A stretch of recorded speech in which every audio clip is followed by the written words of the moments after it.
Subscribe now and press the bell icon. Never miss an update.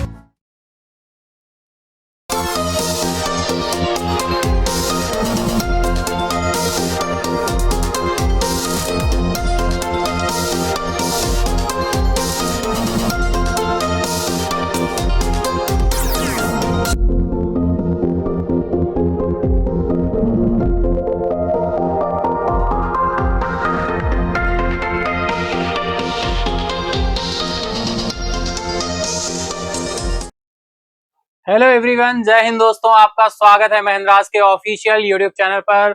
बिल्कुल यार, morning हो चुकी है। वेरी गुड मॉर्निंग आप सभी को, very good morning. 12th of सितंबर का करंट अफेयर लेकर मैं तैयार हूं। क्या आप भी तैयार हैं? तो चलिए शुरू करते हैं, बढ़ते हैं अपने इंस्पिरेशनल कोट की तरफ। लेकिन उससे पहले फटाफट से आप लिंक को शेयर कर दीजिए अपने दोस्तों के साथ, फ्रेंड के साथ, ताकि वो भी इस सेशन का लाभ उठा सके। फटाफट से लिंक को शेयर कर दीजिए जिससे वो भी कनेक्ट हो जाए डियर। बिल्कुल मॉर्निंग हो चुकी है, हम सभी कनेक्ट हो चुके हैं। वेरी गुड मॉर्निंग आप सभी को, very good morning dear. Very good morning आप सभी को, वेरी गुड मॉर्निंग। बिल्कुल यार, वेरी गुड मॉर्निंग आप सभी को। फटाफट से कनेक्ट हो जाएंगे, लिंक को शेयर कर देंगे अपने दोस्तों के साथ, फ्रेंड के साथ। तो चलिए हम लोग शुरू करते हैं, बढ़ते हैं अपने इंस्पिरेशनल कोट की तरफ।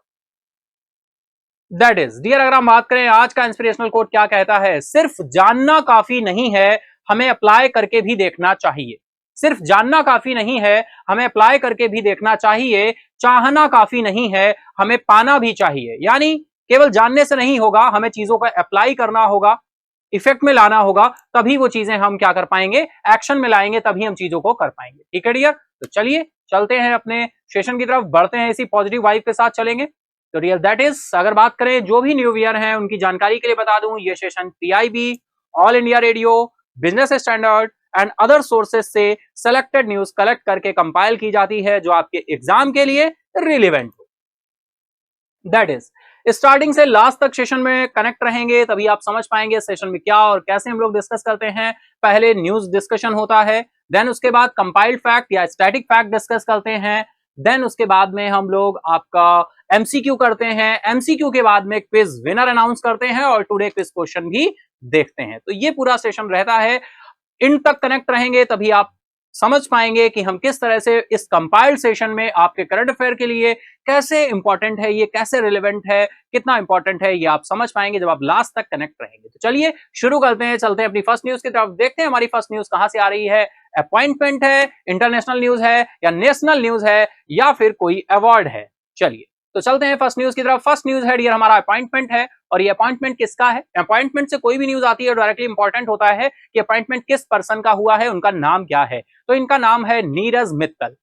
ये अपॉइंट किए गए हैं as a secretary, as a सचिव पद पर अपॉइंटमेंट हुआ है, सेक्रेटरी है ना डियर, एज अ सेक्रेटरी के पद पर अपॉइंटमेंट हुआ है। कहां पर? Department of telecommunication.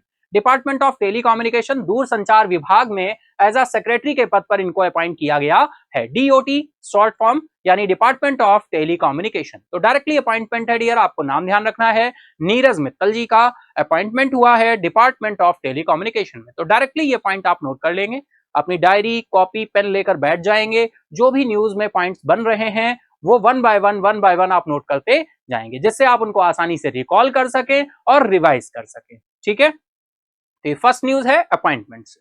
चलिए चलते हैं नेक्स्ट पॉइंट की तरफ, और क्या पॉइंट बनने वाले हैं देखते हैं। डियर दैट इज, कैबिनेट की नियुक्ति, कैबिनेट ने अपनी नियुक्ति दे दी नीरज मित्तल जी को एज अ सचिव के पद पर, एज अ सेक्रेटरी के पद पर क्या कर दिया गया है, अपॉइंट कर दिया गया है। तो डायरेक्टली हमें इतना पॉइंट ध्यान रखना है। ठीक है डियर, हम बात करें नीरज मित्तल जी की डियर, 1992 बैच के ये आईएएस ऑफिसर हैं, है ना। 1992 बैच के आईएएस ऑफिसर हैं। एज अ इंफॉर्मेशन है, ये पॉइंट इतना हमें ध्यान नहीं रखना है कि किस बैच के आईएएस ऑफिसर हैं, लेकिन बस एज अ इंफॉर्मेशन यहां पर हमें बताया गया है, तो हम ध्यान रखेंगे 1992 के ये आईएएस ऑफिसर है, 1992 बैच के। He is currently serving, present time ये कहां पर डियर कार्यरत हैं, अगर हम बात करें तो तमिलनाडु के सूचना प्रौद्योगिकी विभाग में, है ना, डिपार्टमेंट ऑफ इंफॉर्मेशन टेक्नोलॉजी। कहां पर? तमिलनाडु, तमिलनाडु में एज अ सेक्रेटरी के पद पर, है ना, as a principal secretary, as a principal secretary के पद पर ये कार्यरत हैं, प्रधान सचिव। ठीक है डियर, तो बिल्कुल देखिए ये भी पॉइंट कि भाई नीरज मित्तल जी अब तो डिपार्टमेंट ऑफ टेलीकम्युनिकेशन में एज अ सेक्रेटरी के पद पर अपॉइंटमेंट हो चुका है इनका, लेकिन ये इससे पहले कहां पर कार्यरत हैं, तो department of information technology Tamil Nadu में प्रधान सचिव यानी प्रिंसिपल सेक्रेटरी के रूप में कार्यरत हैं। ठीक है डियर, प्रिंसिपल सेक्रेटरी तो ये एक पॉइंट निकल कर आ गया, ये पॉइंट आप ध्यान रखेंगे, ठीक है dear. Department of telecommunication Tamil Nadu में प्रधान सचिव के रूप में कार्य। चलिए चलते हैं नेक्स्ट पॉइंट की तरफ। नेक्स्ट पॉइंट की बात करें डियर, इससे पहले अगर हम इनकी बात करें तो ये वर्ल्ड बैंक में भी एज अ सीनियर एडवाइजर काम कर चुके हैं। कहां पर भैया? वर्ल्ड बैंक की बात हो रही है। एस्टेब्लिशमेंट कब हुआ? वर्ल्ड बैंक का हेडक्वार्टर कहां है? फटाफट से कमेंट बॉक्स में बताते चलेंगे, है ना। वर्ल्ड बैंक, तो वर्ल्ड बैंक में ये एज अ सीनियर एडवाइजर के रूप में भी काम कर चुके हैं। सीनियर एडवाइजर, तो ये भी एज अ इंफॉर्मेशन हमें पता होना चाहिए। सीनियर एडवाइजर के रूप में इन्होंने काम किया है, कहां पर? World bank. इसके साथ ही हम बात करें ministry of petroleum and natural gas. Ministry of petroleum and natural gas, ministry of petroleum and natural gas में इन्होंने ज्वाइंट सेक्रेटरी के रूप में काम किया है। ज्वाइंट सेक्रेटरी, ठीक है डियर। तो ये भी दो पॉइंट आप ध्यान रखेंगे, वर्ल्ड बैंक में एज अ सीनियर एडवाइजर और ministry of petroleum and natural gas में ये ज्वाइंट सेक्रेटरी के रूप में कार्यरत रहे हैं, ठीक है। और अभी प्रेजेंट टाइम ये कहां है? डिपार्टमेंट ऑफ इंफॉर्मेशन टेक्नोलॉजी में तमिलनाडु में एज अ प्रिंसिपल सेक्रेटरी के रूप में कार्यरत, ठीक है डियर। तो आप इनका पूरा रिकॉर्ड बिल्कुल बहुत ही अच्छी तरह से समझ पा रहे हैं। और अभी अपॉइंटमेंट हुआ है इनका डिपार्टमेंट ऑफ टेलीकम्युनिकेशन में, है ना, डिपार्टमेंट ऑफ टेलीकम्युनिकेशन में, जो कि हमने बिल्कुल देखा डिपार्टमेंट ऑफ टेलीकम्युनिकेशन में एज अ सेक्रेटरी के पद पर, एज अ सेक्रेटरी के पद पर। किसका? नीरज मित्तल जी का, ठीक है डियर, नीरज मित्तल।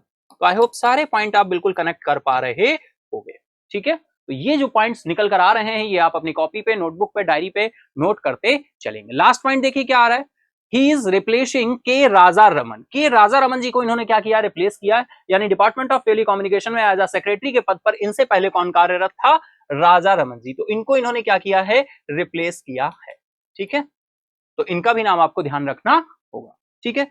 फिर इसके बाद हुई is now the chairman of, हम के राजा रमन जी की बात करें, ये कहां पर पहुंच गए हैं? ये गुजरात में आपके आईएफएससीए में क्या हो गए हैं?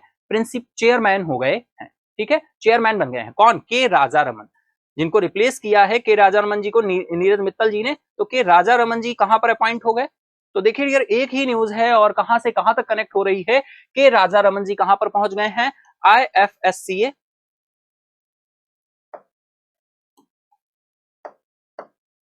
IFSCA, IFSCA that is International Financial Service Centers Authority, International Financial Services Centers Authority, ठीक है। ये यहां पर एज अ चेयरमैन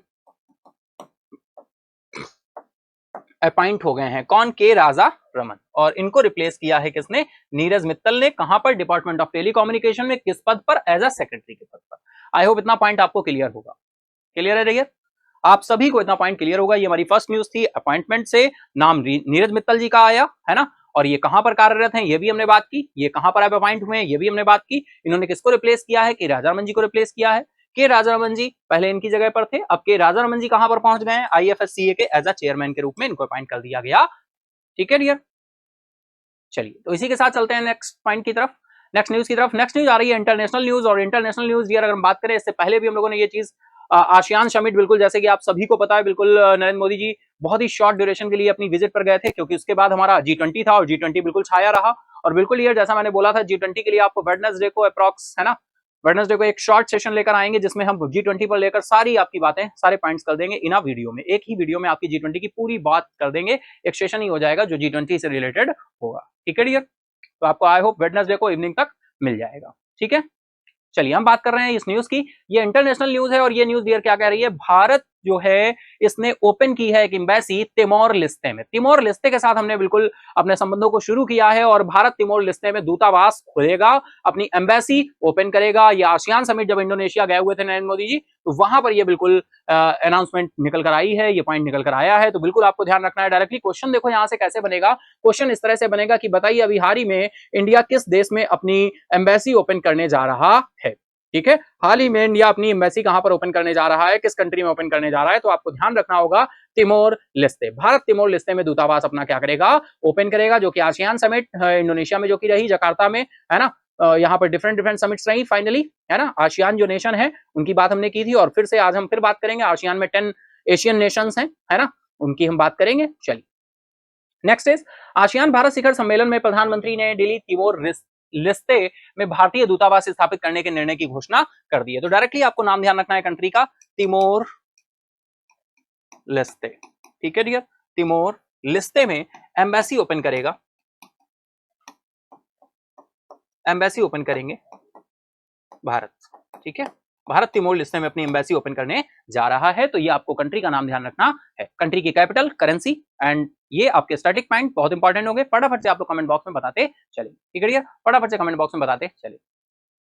और ये शिखर सम्मेलन में ये न्यूज निकल कर आई, ये पॉइंट निकल कर आया। PM Modi announce the decision while co chairing the annual ASEAN India summit. अगर आसियान और इंडिया समिट की बात करें तो यहाँ पर को चेयर किया था किसने? नरेंद्र मोदी जी ने को चेयर किया था समिट को in this Indonesia capital Jakarta में। ठीक है, जो कि 7 से 8 सितंबर को हमें देखने को मिला और विजिट पर थे। यहाँ पर केवल 2 दिन का शॉर्ट पीरियड था क्योंकि इंडिया में G20 था, है ना, 9 और 10 सितंबर को। तो बिल्कुल ये यहाँ पर देखना था, तो इस वजह से बहुत ही शॉर्ट विजिट पर नरेंद्र मोदी जी गए हुए थे। आप सभी को पता है एशियन और इंडिया समिट थी जो कि इंडोनेशिया के जकार्ता में थी, वहीं पर ये पॉइंट आपका निकल कर आया। नेक्स्ट पॉइंट देखिए क्या आ रहा है, तिमोर लेस्ते इसके पूर्ण सदस्य बनने से पहले, अगर तिमोर लेस्ते की बात करें, association of south east Asian nation की बात करें, association of south east Asian nations की, तो 2022 as a observer before becoming its full member. Timor Leste पूर्ण सदस्य बनने से पहले 2022 में एज अ ऑब्जर्वर, आसियान में बात करें, समिट में बात करें, तो एज अ ऑब्जर्वर कंट्री था। क्या कंट्री था? ऑब्जर्वर, पर्यवेक्षक राज्य के रूप में, पर्यवेक्षक राष्ट्र के रूप में ये था, ऑब्जर्वर कंट्री, ऑब्जर्वर कंट्री था।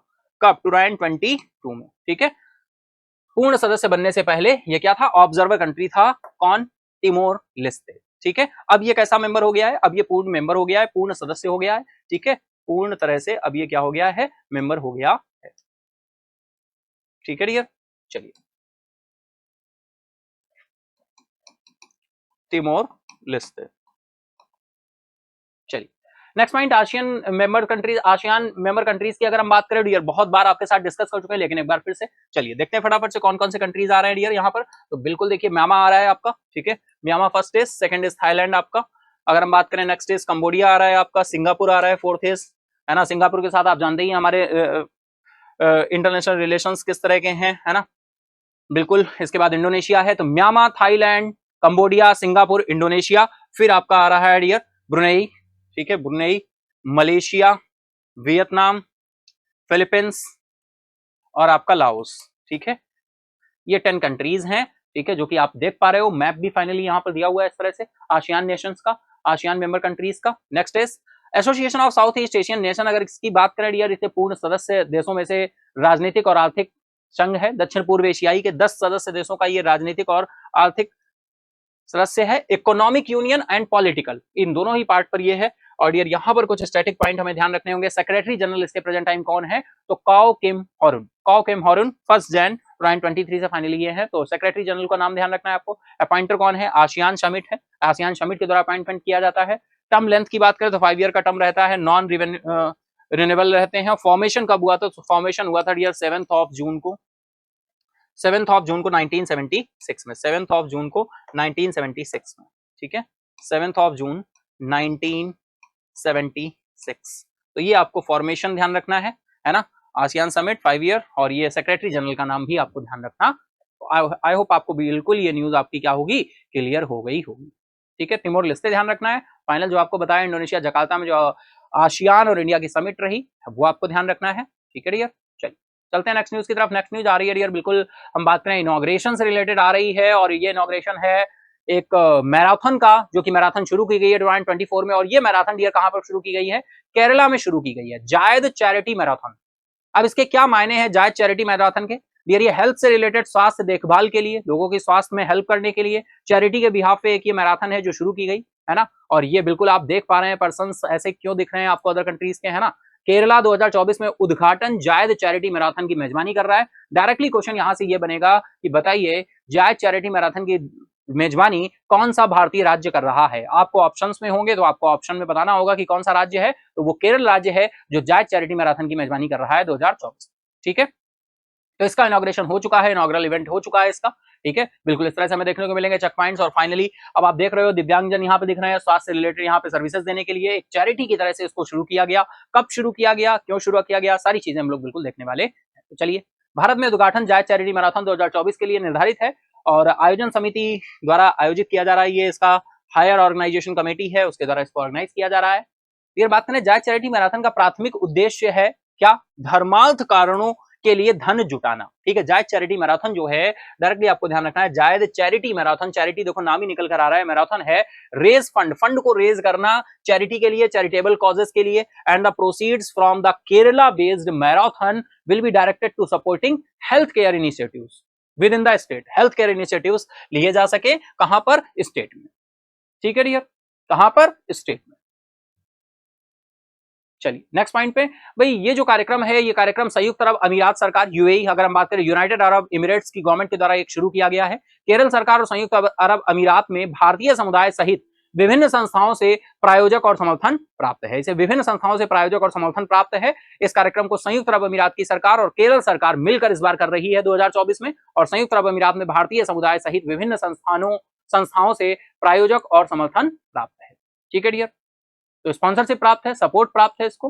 तो लास्ट इज जायद चैरिटी मैराथन संयुक्त अरब अमीरात के पूर्व राष्ट्रपति जिनका नाम आपने सुना होगा दिवंगत शेख जायद बिन सुल्तान, शेख जायद बिन सुल्तान अल नहान। ठीक है, शेख जायद बिन सुल्तान अल नहान, ये नाम है डियर, शेख जायद बिन सुल्तान अल नहान। इन्हीं की याद में फॉर्मर प्रेसिडेंट है ये, फॉर्मर प्रेसिडेंट हैं आपके कहां के, फॉर्मर प्रेसिडेंट रहे हैं ये आपके कहां के, सऊदी अरेबिया के, यूएई के, यूनाइटेड अरब इमिरेट्स के। ठीक है, यूनाइटेड अरब इमिरेट्स के। तो इन्हीं की याद में फाइनली ये एक मैराथन शुरू किया गया, जायद चैरिटी मैराथन, और इसको होस्ट कर रहा है, इसको इनॉग्रेशन कर दिया गया है कहां पर, केरला में। केरला इसका बिल्कुल स्पॉन्सरशिप और इसको सपोर्ट कर रहा है। तो कौन सा भारतीय राज्य है, केरल राज्य का नाम ध्यान रखना है। जायद चैरिटी मैराथन है, 2024 शुरू हो गया है। क्या मोटिव है इसका, चैरिटी करना, हेल्थ से रिलेटेड इनिशिएटिव्स लेना और हेल्प करना। ठीक है, तो इन्हीं की याद में ये जो है शुरू किया गया है जायद चैरिटी मैराथन। यूएई की बात करें, यूनाइटेड अरब एमिरेट्स, तो आप कैपिटल करेंसी कमेंट बॉक्स में फटाफट से बताएंगे। ठीक है डियर, और यूएई की आप सभी जानते हैं इंडिया के साथ कैसे रिलेशंस हैं, स्ट्रॉन्ग रिलेशंस हो रहे हैं हमारे हर कंट्री के साथ। यूएई की बात करें, है ना डियर। तो चलिए, आई होप इतना आपको बिल्कुल क्लियर होगा। हम लोग चलते हैं नेक्स्ट पॉइंट की तरफ, नेक्स्ट न्यूज की तरफ। नेक्स्ट न्यूज आ रही है डियर, अगर हम बात करें तो नेक्स्ट न्यूज महाराष्ट्र स्टेट से आ रही है, यानी ये भी हम बात करें तो ये भी आपकी स्टेट न्यूज में हम इसे कंसीडर करेंगे। ठीक है, यहाँ पर डियर लिखा नहीं है, मैं लिख देता हूं स्टेट न्यूज। ठीक है डियर, ये स्टेट न्यूज से कनेक्ट करेगा। भाई बात क्या की गई है, महाराष्ट्र राज्य एक मैंगो बोर्ड बना रहा है। इसकी मांग बहुत टाइम से चल रही थी, यहाँ के लोग जो किसान है, फार्मर्स है, बहुत टाइम से मांग कर रहे थे, लेकिन फाइनल अब उनकी जाकर सुन ली गई है और महाराष्ट्र स्टेट गवर्नमेंट ने एक मैंगो बोर्ड बनाने की बात की है। और ये मैंगो बोर्ड कहां पर बनाया जाएगा, कोंकण में, है ना। महाराष्ट्र राज्य के कोंकण में एक आम बोर्ड यानी मैंगो बोर्ड बनाया जाएगा। आम बोर्ड मतलब आम वो वाला मत समझना, जनरल वाला आम, है ना, आम नहीं, मैंगो वाला आम। आम बोर्ड यानी मैंगो बोर्ड बनाने की बात की गई है, और महाराष्ट्र के कहां पर, कोंकण में।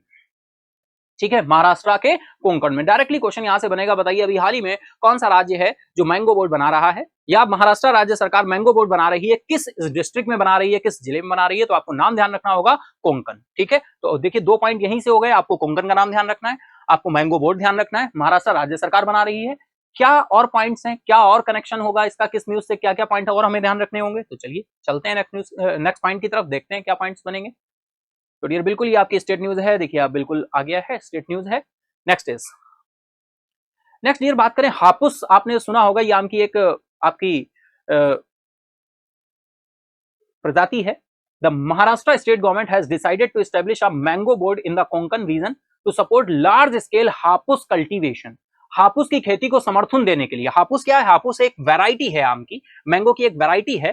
तो डायरेक्टली बिल्कुल आपको ध्यान रखना है हापुस। अब देखिए यहाँ पर एक ये भी चीज ध्यान रखनी है, अगर बहुत डेप्थ में क्वेश्चन बनेगा, है ना, तो क्वेश्चन बनेगा बताइए आम की किस वैरायटी को हेल्प करने के लिए, आम की किस वैरायटी को समर्थन करने के लिए या सपोर्ट करने के लिए यहाँ पर ये शुरू किया जा रहा है, आम बोर्ड शुरू किया जा रहा है। तो हापुस कल्टीवेशन, ठीक है, हापुस वैरायटी जो है उसके लिए हापुस कल्टीवेशन, ठीक है, हापुस कल्टीवेशन। कहां पर ये मैंगो बोर्ड बनाया जा रहा है, मैंगो बोर्ड। इस तरह से आप डियर नोट कर सकते हैं। देखो मैं जिस तरह से आपकी न्यूज नोट कर रहा हूं, अगर मुझे भाई नोट्स बनाने हो, है ना, या मैं नोट्स बनाता हूं तो मैं कैसे बनाता हूं। अब ये इतना थ्योरी का पार्ट है, इतना पार्ट कौन नोट करेगा। मैंने डायरेक्टली लिख लिया मैंगो बोर्ड अपनी कॉपी पे, ऐसे ही आप भी लिख सकते हो। इधर मैंने हापुस कल्टीवेशन लिख दिया, मैंगो बोर्ड लिख दिया। अब ये मैंगो बोर्ड कहां पर बनाया जा रहा है डियर, कोंकण में। तो मैंने यहाँ पर क्या लिख दिया, कोंकण रीजन। तो आप भी इस तरह से नोट कर सकते हो, या जहां पर भी आप नोट कर रहे हो आप इसी तरह से नोट करते चलना, तो आसानी से आप ध्यान रखोगे।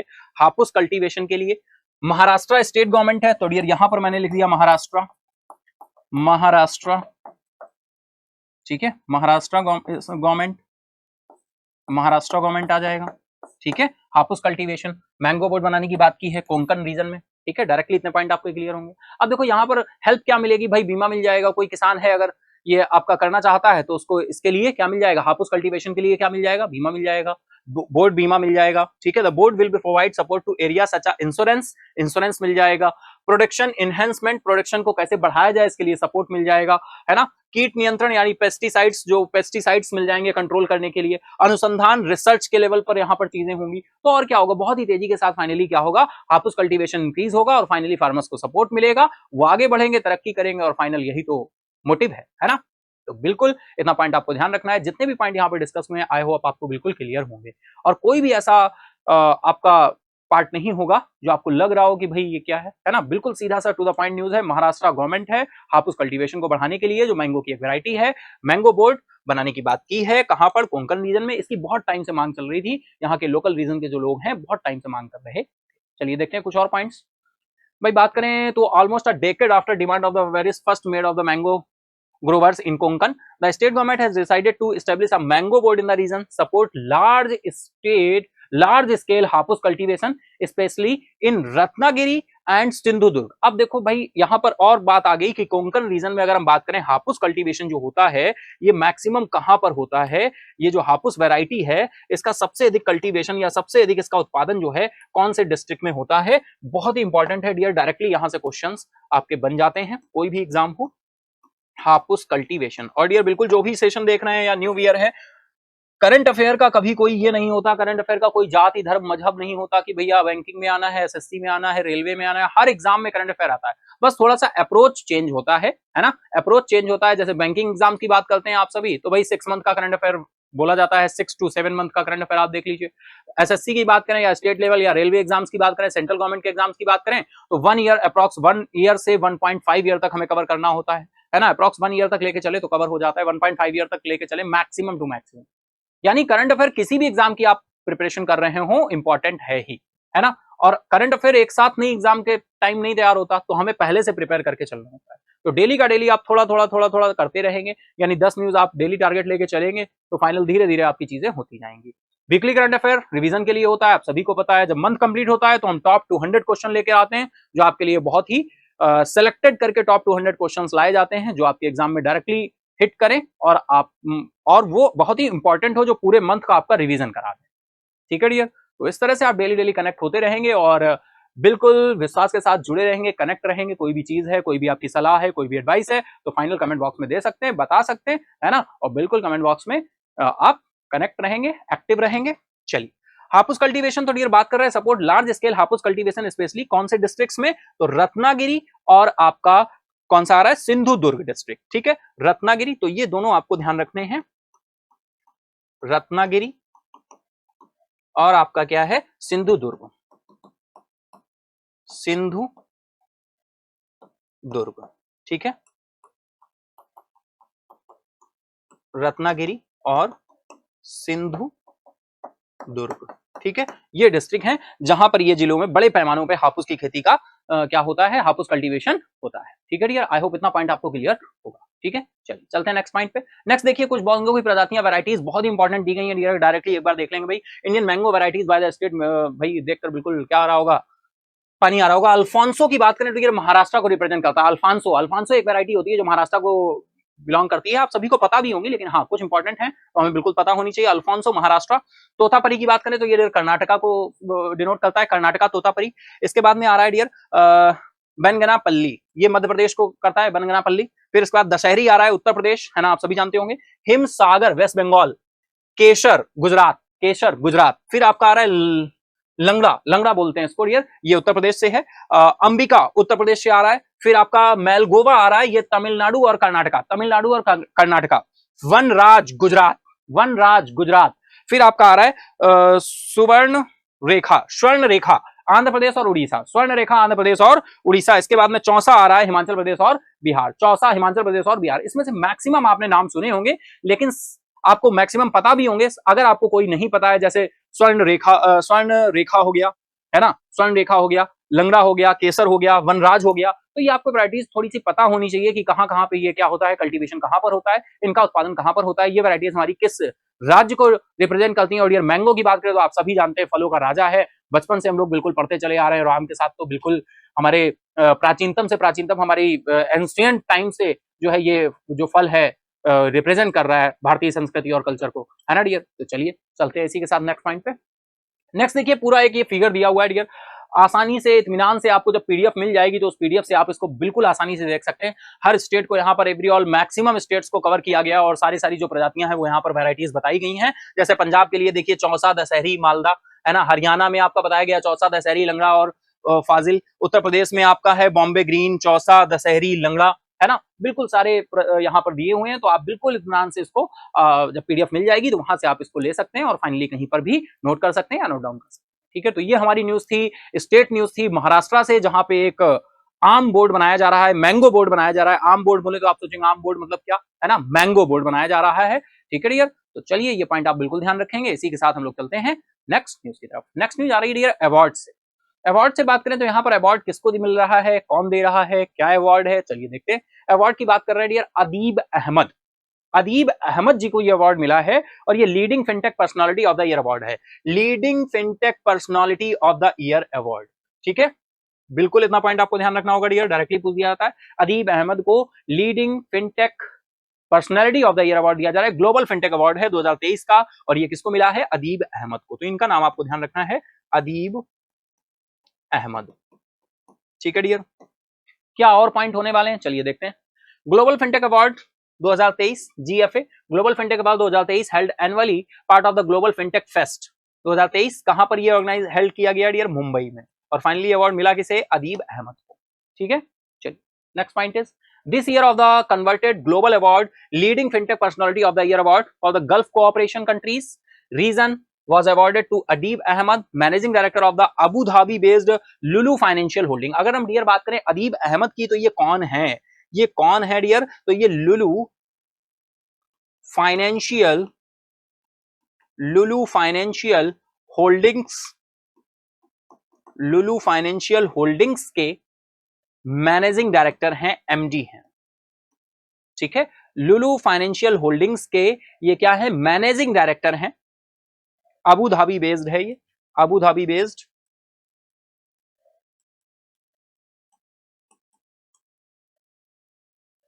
Abu Dhabi based Lulu financial holdings के ये क्या है, एमडी है, मैनेजिंग डायरेक्टर हैं, जिनको आपका अवार्ड दिया गया है। और ये अवार्ड कौन सा है, leading fintech personality of the year award, leading fintech personality of the year award. ठीक है dear, leading fintech personality of the year award. तो इस तरह से आप इसको अपने कॉपी पे, नोटबुक में, जहां भी आप नोट कर रहे हैं वहां पर इसे नोट कर लेंगे। लुलू फाइनेंशियल होल्डिंग्स के मैनेजिंग डायरेक्टर हैं अदीब अहमद। ठीक है डियर, अदीब अहमद, बिल्कुल अभी जिनका नाम हमने देखा, अदीब अहमद। और मुंबई में ये क्या किया गया है, इसको हेल्ड किया गया है, ऑर्गेनाइज किया गया है। ठीक है डियर, आयोजित किया गया है। ठीक है, आई होप इतना पॉइंट बिल्कुल आपको क्लियर होगा। ठीक है, इतना ही पॉइंट आपको ध्यान रखना है, मुंबई में हेल्ड किया गया है, ग्लोबल फिनटेक फेस्ट में, ग्लोबल फिनटेक अवार्ड है, personality of the leading fintech personality of the year award है, अदीब अहमद को दिया गया है। कौन है ये, Abu Dhabi based Lulu financial holdings के क्या है, मैनेजिंग डायरेक्टर। आई होप बिल्कुल इतना पॉइंट क्लियर होगा। चलिए इसी के साथ चलते हैं नेक्स्ट इज नेक्स्ट ईयर जो बात करें, नेक्स्ट न्यूज भी हमारी अवार्ड से ही आ रही है। और ये अवार्ड किसको मिलने वाला है, ये देखो अवार्ड मिलने वाला है, मतलब यहाँ पे नॉमिनेशन हुआ है, अभी अवार्ड मिल नहीं गया, तो ध्यान रखिएगा, ये नॉमिनेशन हुआ है, अभी अवार्ड मिला नहीं है। ठीक है, इंडियन अमेरिकन फिजिशियन है, भारतीय अमेरिकी चिकित्सक हैं, फिजिशियन है, डॉक्टर सिद्धार्थ मुखर्जी। तो इनका नाम आपको ध्यान रखना होगा, डॉक्टर सिद्धार्थ मुखर्जी जो हैं, इनको नॉमिनेशन मिला, नॉमिनेट हुए हैं ये, अभी अवार्ड मिला नहीं है, बिल्कुल ध्यान रखिएगा भाई। नॉमिनेशन हुआ है, किसमें नॉमिनेशन हुआ है, नॉन फिक्शन के लिए Baillie Gifford prize, Baillie Gifford prize for non fiction in London, Baillie Gifford prize. ठीक है डियर, तो नाम बिल्कुल आपको ध्यान रखना है, Baillie Gifford prize, Baillie Gifford prize में इनको नॉमिनेट किया गया है। नाम है इनका सिद्धार्थ मुखर्जी। ठीक है, नाम है इनका सिद्धार्थ मुखर्जी। ठीक है, नॉमिनेट किए गए हैं ये बैली गिफोर्ड प्राइज के लिए। भारतीय अमेरिकी चिकित्सक हैं, भारतीय अमेरिकी चिकित्सक हैं, इंडियन अमेरिकन फिजिशियन। ठीक है, चलिए देखते हैं कुछ और पॉइंट। भाई बात करें Indian American physician, cancer research करते हैं, कैंसर पर ये रिसर्च करते हैं, कैंसर शोधकर्ता हैं डॉक्टर सिद्धार्थ मुखर्जी को लंदन में, कहां पर, लंदन में नॉन फिक्शन के लिए प्रतिष्ठित 50,000 यूरो के बैली गिरफोर्ड पुरस्कार के लिए नामांकित किया गया है, नॉमिनेट किया गया है। क्या किया गया है? नॉमिनेट। ठीक है डियर, नॉमिनेट किया गया है। और यहां पर डियर अगर हम बात करें तो प्राइज में जो मिलता है वो क्या मिलता है? वो आपका 50,000 यूरो, 50,000 यूरो का प्राइज है, 50,000 यूरो का प्राइज है, इनको नॉमिनेट किया गया है। ठीक है, और प्राइज का नाम आपको ध्यान ही रखना है बैली गिरफोर्ड प्राइज। कहां पर ये हुआ है? लंदन में। इंडियन अमेरिकन है तो ये नाम हमारे लिए इंपॉर्टेंट हो जाएगा। नाम क्या है? सिद्धार्थ मुखर्जी। ठीक है डियर, बिल्कुल आई होप इतना पॉइंट आपको क्लियर होगा, यहां तक कोई भी ग्लिच नहीं होगा, है ना, कोई भी आपको डाउट नहीं होगा, ऐसा मेरा सोचना है। ठीक है, फटाफट से आप बिल्कुल कमेंट बॉक्स में अगर इतना क्लियर है तो फटाफट से एक बार यस कर देंगे। चलिए इसके साथ ही कुछ और पॉइंट देखते हैं, इसमें क्या पॉइंट कनेक्ट हो रहा है डियर। उनकी पुस्तक the song of the cell and exploration of medicine and the new human is one of the 13 book selected for the long list. भाई उनकी पुस्तक जो है ये the song of the cell, the song of the cell and exploration of medicine and the new human, ये जो book है ये डियर आपकी यहां पर सेलेक्ट हुई है। इसी वजह से 13 बुक्स ऐसी सेलेक्ट हुई हैं, इसमें से इनकी बुक का भी नाम है 13 बुक्स की लिस्ट में फाइनली ये इनकी बुक भी है जो यहां पर क्या हुई है? नॉमिनेट हुई है, नॉमिनेट हुई है, इसी वजह से इनको नॉमिनेशन मिला है। ठीक है, तो बुक का नाम ध्यान रखिएगा बिल्कुल, the song of the cell, the song of the cell. भाई कैंसर की शोध करता है और कैंसर की अगर बात हो तो सेल की बात हो, कोशिका की, तो आप सभी समझ सकते हैं डियर, है ना, सेल की बात हो रही है तभी। The song of the cell and exploration of medicine and the new human. ठीक है, चलिए नेक्स्ट इज पुरस्कार के लिए 6 फाइनलिस्टों की घोषणा 8 अक्टूबर को होगी। भाई फाइनल जो घोषणा होगी वो 8 अक्टूबर को होगी, यानी हमें 8 अक्टूबर का इंतजार करना होगा। और जब ये फाइनल घोषणा होगी और अगर इनको फाइनल ये सिलेक्ट कर लिए गए और इनको ये अवार्ड मिल गया तो डियर बिल्कुल हम लोग फिर से न्यूज में लाएंगे इनका नाम और फिर से डिस्कस करेंगे। लेकिन अभी से देखो बिल्कुल न्यूज में आ गया कि भाई हमें ध्यान रखना है 8 अक्टूबर को ये फाइनल घोषणा होगी, तब हमें पता चलेगा। और इंग्लैंड के वार्षिक चेल्टमैनहेम लिटरेचर फेस्टिवल में एक लाइव कार्यक्रम के दौरान इसका खुलासा किया जाएगा। पुरस्कार विजेता की घोषणा 16 नवंबर को लंदन के विज्ञान संग्रहालय में एक समारोह में की जाएगी, 8 अक्टूबर को की जानी है। हाँ, पुरस्कार 6 फाइनलिस्टों की घोषणा, हाँ 6 फाइनलिस्ट आपके पता चलेंगे। 6 फाइनलिस्ट कब पता चलेंगे? 6 फाइनलिस्ट आपके डिसाइड होंगे 8 अक्टूबर को, लेकिन फाइनल 16 नवंबर को यहां पर विज्ञान संग्रहालय में एक समारोह में की जाएगी। पुरस्कार के विजेता कौन है, विनर कौन है, उसका जो विनर का अनाउंसमेंट आएगा निकलकर, वो आएगा कब? 16 नवंबर को, 16 नवंबर को। ठीक है, 6 फाइनलिस्ट आपके 8 अक्टूबर को आ जाएंगे। तो जब भी 8 अक्टूबर को 6 फाइनलिस्ट आएंगे तब भी हम न्यूज में इसको देखेंगे, है ना, अगर इनका नाम आता है और फाइनल ये विनर हो जाते हैं फिर तो हम डिस्कस करेंगे, है ना, फिर तो हम डिस्कस करेंगे। इंडियन अमेरिकन है इसलिए इंपॉर्टेंट है, सिद्धार्थ मुखर्जी जी का नाम है ना, एक आपके क्या है, चिकित्सक हैं, और बिल्कुल आपको ये न्यूज ध्यान रखनी होगी। आई होप बिल्कुल इतना पॉइंट आपको क्लियर होगा। ठीक है, चलते हैं नेक्स्ट डियर। ये भी हम बात करें तो ये स्टेट रिलेटेड न्यूज निकल कर आ रही है और बात हो रही है झारखंड की। डियर बिल्कुल ट्रांसजेंडर कम्युनिटी की बात हो रही है। अगर हम ट्रांसजेंडर कम्युनिटी की बात करें डियर तो एक और हमें बिल्कुल ध्यान आता है कि कौन सा ऐसा राज्य है जिसने फर्स्ट ट्रांसजेंडर आधार कार्ड जारी किया था, फर्स्ट ट्रांसजेंडर आधार कार्ड जारी किया था। कौन सा ऐसा राज्य है और उनका नाम क्या था, उस ट्रांसजेंडर पर्सन का क्या नाम था? नूर शेखावत। और कौन सा राज्य है? तो राजस्थान। बिल्कुल डिटेल में हम लोगों ने डिस्कस किया था, बहुत इंपॉर्टेंट है डियर एग्जाम में और कहीं ना कहीं क्वेश्चन आपको जरूर देखने को मिलेगा। ठीक है, तो ये न्यूज जो निकल कर आ रही है ये भी स्टेट न्यूज है और ये झारखंड कैबिनेट ने अप्रूव किया है, पेंशन अप्रूव कर दी है, पेंशन और ओबीसी स्टेटस अप्रूव कर दिया है। ओबीसी स्टेटस अप्रूव कर दिया और पेंशन अप्रूव कर दी है। किसने अप्रूव की है? झारखंड राज्य सरकार ने। और ये झारखंड राज्य सरकार ने किसके लिए किया है? फॉर द ट्रांसजेंडर कम्युनिटी के लिए किया है। किसके लिए किया है डियर? ट्रांसजेंडर कम्युनिटी के लिए किया है। तो डायरेक्टली देखो स्टेट रिलेटेड न्यूज है, आपको ध्यान रखना है राज्य कौन सा है? झारखंड है। किसके लिए? ट्रांसजेंडर कम्युनिटी के लिए। क्या इन्होंने अप्रूव किया है? पेंशन और ओबीसी स्टेटस अप्रूव किया है। क्लियर है इतनी बात? देखो सारे पॉइंट क्लियर है। झारखंड राज्य ट्रांसजेंडर कम्युनिटी के लिए पेंशन और ओबीसी स्टेटस क्या किया है? अप्रूव किया। चलिए देखते हैं कुछ और पॉइंट। मुख्यमंत्री हेमंत सोरेन, अगर हम बात करें सीएम के साहब की, हेमंत सोरेन जी ने, हेमंत सोरेन जी की नेतृत्व में झारखंड कैबिनेट ने राज्य की सार्वभौमिक पेंशन योजना, कौन सी योजना है भाई? Universal pension scheme, universal pension scheme, universal pension scheme, इसको ट्रांसजेंडर कम्युनिटी के लिए क्या कर दिया गया है? शुरू कर दिया है। ट्रांसजेंडर समुदाय को भी शामिल कर लिया गया है। इसमें किसको ऐड कर लिया गया है? ट्रांसजेंडर कम्युनिटी को ऐड करने की बात कर ली गई है। ठीक है डियर, तो यहां पर ट्रांसजेंडर कम्युनिटी को क्या कर दिया गया है? ऐड कर लिया गया है। ठीक है, ट्रांसजेंडर कम्युनिटी को भी क्या कर लिया गया है? शामिल कर लिया गया है, ऐड कर लिया गया है।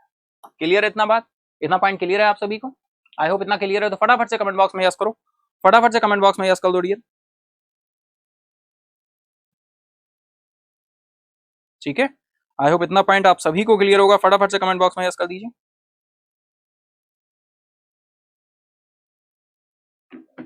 चलिए हम लोग चलते हैं नेक्स्ट पॉइंट की तरफ, देखते हैं नेक्स्ट पॉइंट क्या निकल कर आ रहा है डियर। तो नेक्स्ट इज डियर, बात करें तो transgender person will be now eligible to receive monthly financial assistance 1000 under the chief minister state social security pension scheme, मुख्यमंत्री राज्य सामाजिक सुरक्षा पेंशन योजना। मुख्यमंत्री, अब देखो, chief minister's state social security pension scheme, social security pension scheme, तो बिल्कुल आपको ध्यान रखना है, chief minister's state social security pension scheme. Transgender व्यक्ति अब मुख्यमंत्री राज्य सामाजिक सुरक्षा पेंशन योजना के तहत कितने रुपए? 1000 रुपए मासिक, मंथली, 1000 रुपए मंथली वित्तीय सहायता क्या करेंगे? प्रदान करेंगे। ये यूनिवर्सल पेंशन स्कीम के तहत अंडर में आ गए और फाइनली इनको यहां पर क्या कर लिया गया है? कनेक्ट कर लिया गया। क्लियर है इतनी बात? चलिए चलते हैं नेक्स्ट पॉइंट की तरफ। नेक्स्ट पॉइंट देखिए, इस योजना के लिए पात्रता आयु के आधार पर आयु क्या निर्धारित की गई है भाई? 18 वर्ष, 18 ईयर्स एंड अबव, 18 ईयर्स या इससे अबव। वोटर आईडी कार्ड्स बनेंगे इनके, आर एलिजिबल, जो एलिजिबल होंगे उनके। ठीक है, और इसके साथ ही इनको, जैसे ये एजुकेशन में, शिक्षा में अपने आगे बढ़ सके, तो इनको ओबीसी स्टेटस दिया जाएगा, है ना। वही यहां पर नेक्स्ट पॉइंट आ रहा है, transgender person who do not fall under any of the existing caste based reservation category, caste based reservation categories will be classified as OBC at position number 46 in the OBC list। जो भी transgender व्यक्ति हैं जो मौजूदा जाति आधारित आरक्षण श्रेणियों में से किसी के अंतर्गत नहीं आते, जो मौजूदा जाति श्रेणियां उनमें से किसी के अंतर्गत नहीं आते, उन्हें ओबीसी सूची में स्थान संख्या 46 पर ओबीसी के रूप में क्या किया गया है? वर्गीकृत किया गया है, क्लासिफाइड किया गया है। आई होप बिल्कुल आपको इतना क्लियर होगा डियर। ये किसके द्वारा किया गया है? झारखंड राज्य सरकार के द्वारा किया गया है। अगर हम बात करें, अभी तक हमने जितनी भी स्टेट रिलेटेड न्यूज की हैं, अगर हम यहीं पर रिवीजन करना चाहें तो हम ध्यान करें तो हमने किसकी किसकी बात की है भैया? सबसे पहले हमने बात की थी किसकी? केरला की। किसकी? एक मैराथन शुरू किया है, जायद मैराथन, है ना, जायद मैराथन इन्होंने शुरू किया, बिल्कुल, है ना। तो आप बिल्कुल ध्यान कर पा रहे हैं, केरला। दूसरा हम स्टेट बात करें तो महाराष्ट्र रहा, जिसने क्या किया? आम, मैंगो बोर्ड की स्थापना की।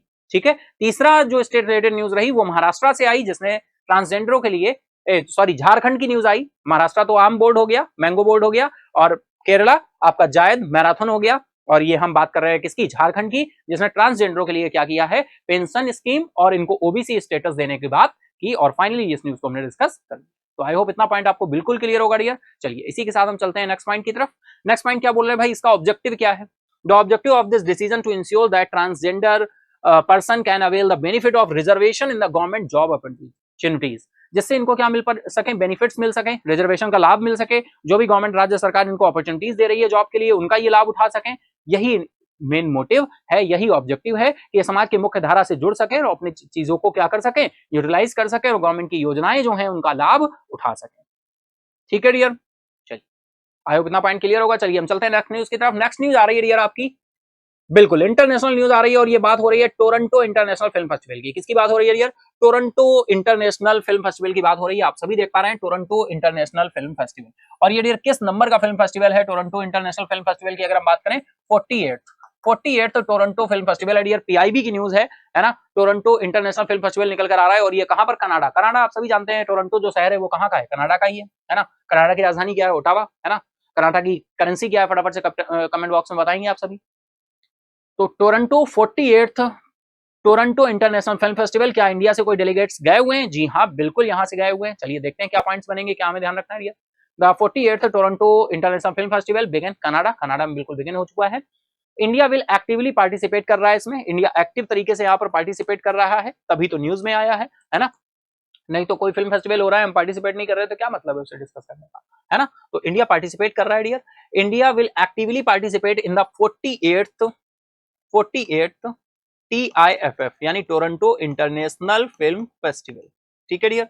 तो बिल्कुल India 48th Toronto international film festival will run from, कब से कब तक डियर, 7th ऑफ सितंबर से, 7th ऑफ सितंबर से। डेट्स भी ऐसी जगह पर पूछ दी जाती हैं डियर कि कब से कब तक ये हेल्ड किया गया, और 17 सितंबर तक। अधिकतर अगर हम बात करें, ये बिल्कुल इस तरह का करंट अफेयर होता है कि यहाँ से बैंकिंग में बहुत सारे क्वेश्चंस बनते हैं। डेट वगैरह जो पूछी जाती है, क्योंकि 6 मंथ का करंट अफेयर होता है तो यहाँ पे डायरेक्टली डेट्स पूछ दी जाती है, लेकिन अदर एग्जाम में ये थोड़ा सा अवॉइड होता है, ठीक है डियर। लेकिन करंट अफेयर्स हर एग्जाम के लिए होता है ना, ये बिल्कुल भी आप नहीं सोचेंगे, हर एग्जाम के लिए करंट अफेयर होता है। यहाँ पे directly Toronto international film festival है तो किस नंबर का फिल्म फेस्टिवल है, डायरेक्टली नंबर पूछा जा सकता है ना। इंडिया डेलीगेट्स गए हैं, बिल्कुल गए हैं। कब से कब तक होना है, 7 सितंबर से 17 सितंबर तक ये वहां पर होना है, ठीक है। तो यहाँ पर 7 से 17 सितंबर तक होना है। Highlighted to its talent, content, entertainment industry, ठीक है। आपसी प्रतिभा, सामग्री और मनोरंजन उद्योग को उजागर करेगा और इंडिया भी यहाँ पर क्या कर रहा है, एक्टिवली पार्टिसिपेट कर रहा है, एक्टिवली पार्टिसिपेट कर रहा है। चलिए नेक्स्ट पॉइंट पे देखें भाई।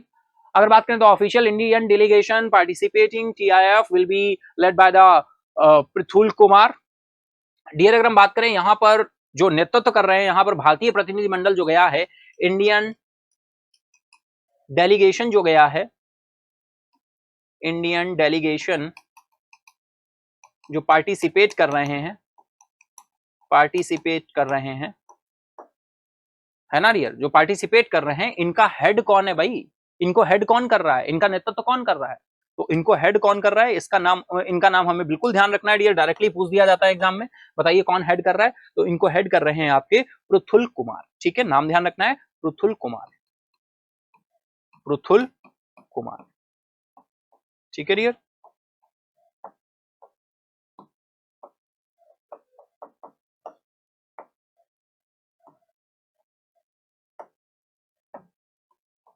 पृथुल कुमार, ठीक है, इनका नाम ध्यान रखना है, कौन हेड कर रहा है, इंडिया की तरफ से जो डेलीगेशन गया है उसको, ठीक है। आई होप इतना पॉइंट आप बिल्कुल ध्यान रखेंगे। टोरंटो इंटरनेशनल फिल्म फेस्टिवल किस नंबर का है, 48, इंडिया डेलीगेट्स पार्टिसिपेट कर रहे हैं, जी हाँ बिल्कुल कर रहे हैं।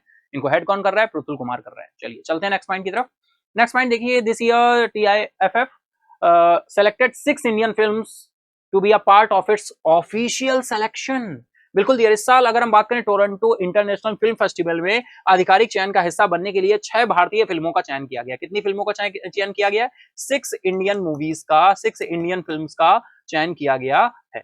6 इंडियन फिल्म्स का, 6 भारतीय फिल्मों का क्या किया गया है, चयन किया गया। इनमें से कुछ फिल्मों के नाम भी दिए गए हैं। This film include dear Jassi, dear Jassi directed by Tarsem Singh, ठीक है, डायरेक्टेड बाय तरसीम सिंह धंधवर, और kill directed by Nikhil Nagesh Bhat, Nikhil Nagesh Bhat, kill, है ना। ये 6 मूवीज का सिलेक्शन किया गया है, यहाँ पर 3 मूवीज आपकी दी गई हैं। And thank you for coming, thank you for coming directed by Karan Bolani, Karan Bolani, ठीक है। 6 इंडियन फिल्म को भी यहाँ पर सेलेक्ट किया गया है, ऑफिशियल सिलेक्शन किया गया, ठीक है। तो ये सारे पॉइंट्स एंड जो आपको इंपॉर्टेंट होंगे, ध्यान रखने होंगे। आई होप इतना बिल्कुल आप क्लियर कर समझ पा रहे होंगे। इतना समझ पा रहे हैं आप तो बिल्कुल कमेंट बॉक्स में बताइएगा, मेन कमेंट बॉक्स में बताइएगा। अगर आपकी कोई सलाह है, एडवाइस है, ठीक है डियर। बिल्कुल ये आज का सेशन जो चल रहा है आप सभी को पता होगा, रिकॉर्डिंग है। जो हमारा लाइव सेशन होता है वो मंडे, वेडनेसडे, फ्राइडे होता है। बहुत ही जल्द डेली आपका सेशन लाइव हो जाएगा। अप्रॉक्स आने वाले मंथ में अगर हम बात करें, है ना, तो हमें देखने को मिलेगा, बिल्कुल आपको बताया जाएगा। डेली लाइव होगा तो आपको पता चल ही जाएगा। अभी आपका 3 डे ही लाइव होता है, मंडे को, वेडनेसडे को और फ्राइडे, ठीक है। चलिए, तो आई होप बिल्कुल इतना पॉइंट आपको क्लियर होगा। चलिए इसी के साथ हम चलते हैं नेक्स्ट न्यूज की तरफ। नेक्स्ट न्यूज आ रही है डियर ऑबिचरी से। आप सभी जानते हैं ऑबिचरी, मैंने आपको कई बार बताया है ऑबिचरी क्या होता है। हमें पर्सन का नाम ध्यान रखना होता है डियर, बिल्कुल हमारे लिए है कि भाई किसी का निधन होता है और हमारे लिए वो एक न्यूज होती है। हमें देखना होता है किसका निधन हुआ है, क्या पर्सन है, किस फील्ड से बिलोंग करते हैं, क्या इनका योगदान रहा है, यानी अगर कोई इनको प्राइज मिला है, कोई अवार्ड मिला है तो हमारे लिए बहुत इंपॉर्टेंट होता है, और इनका नाम इंपॉर्टेंट होता है, किस फील्ड से बिलोंग करते हैं ये इंपॉर्टेंट होता है। एज आपसे नहीं पूछता कोई कि कितनी उम्र की आयु में इनका निधन हुआ है, कोई आपसे ये भी नहीं पूछता कि किस डेट पर इनका निधन हुआ है। इंपॉर्टेंट होता है उनका रिकॉग्निशन, यानी उनको कोई अवार्ड मिला है तो वो इंपॉर्टेंट होता है, किस फील्ड से बिलोंग करते हैं वो इंपॉर्टेंट होता है। ठीक है, तो चलिए हम देखते हैं, आपको बिल्कुल दिख ही रहे हैं, देखिए पिक्चर ही इस तरह से है कि आपको पता चल रहा है। हिंदुस्तानी शास्त्रीय गायिका मालिनी राजुरकर, हिंदुस्तानी शास्त्रीय गायिका मालिनी राजुरकर जी का निधन हो गया है। पास अभी निधन हो गया है इनका, 82 ईयर्स ओल्ड थी ये। ठीक है डियर, मालिनी राजुरकर जी का क्या हो गया है, निधन हो गया है। हिंदुस्तान शास्त्रीय गायिका मालिनी राजुरकर का 82 वर्ष की आयु में क्या हो गया है, निधन हो गया। तो बिल्कुल इनका नाम आपको ध्यान रखना है, मालिनी राजुरकर। हिंदुस्तानी शास्त्रीय गायिका है, क्लासिकल सिंगर है मालिनी राजुरकर। ठीक है डियर, बिल्कुल इनका नाम ध्यान रखना है आपको। चलिए चलते हैं, कुछ और पॉइंट्स देखते हैं। प्रसिद्ध हिंदुस्तानी शास्त्रीय गायिका मालिनी राजुरकर का 82 वर्ष की आयु में निधन हुआ। मालिनी राजुरकर संगीत में अपनी सादगी और गहरी कलात्मकता के लिए जानी जाती थी, सिंप्लिसिटी और डीप आर्टिस्ट के लिए जानी जाती थी। क्लासिकल सिंगर एंड डियर, आप सभी समझ सकते हैं, शास्त्रीय गायिका है ना। शास्त्रीय गायन जो हमें बहुत अच्छा नहीं लगता, लेकिन वही क्लासिकल सिंगिंग होती है जिससे सुर ताल और सारी चीजें निकल कर आती हैं, है ना डियर। नेक्स्ट इज हम बात करें डियर, कुछ यहाँ पर बात देखिए की गई है। He was a notable presence in India's major music festivals including, बहुत सारे मेजर फेस्टिवल्स हैं जहां पे इनका योगदान रहा है। He was a notable presence in India's major music festivals including. तो चलिए हम देखते हैं डियर, बात हो रही है यहाँ पर गुनीदास सम्मेलन। गुनीदास सम्मेलन जो कि मुंबई में होता है, इसमें इनका बिल्कुल रहा है पार्टिसिपेशन। तानसेन समारोह में इनका रहा है जो कि ग्वालियर में होता है। इसके बाद में अगर हम बात करें तो निकल कर आ रहा है आपका सवाई गंधर्व महोत्सव, इसमें इनका रहा है। सवाई गंधर्व महोत्सव ये पुणे में होता है, और इसके बाद में आ रहा है शंकर लाल महोत्सव जो कि दिल्ली में होता है। तो ये सारे आपको याद रखने हैं डियर, डायरेक्टली यहां से क्वेश्चंस बन सकते हैं, है ना। तो आप इस तरह से ध्यान रख सकते हो। गुनीदास सम्मेलन, गुनीदास सम्मेलन। अरे भाई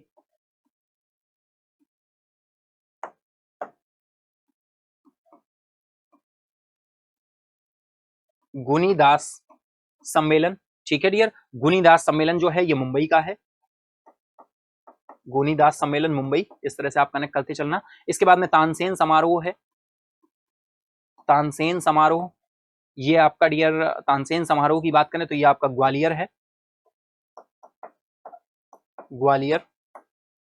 फिर इसके बाद में है आपका ग्वालियर शंकर लाल महोत्सव सवाई गंधर्व महोत्सव आ रहा है, सवाई गंधर्व महोत्सव है, ये आपका डियर पुणे से है। फिर आपका है डियर शंकर लाल महोत्सव,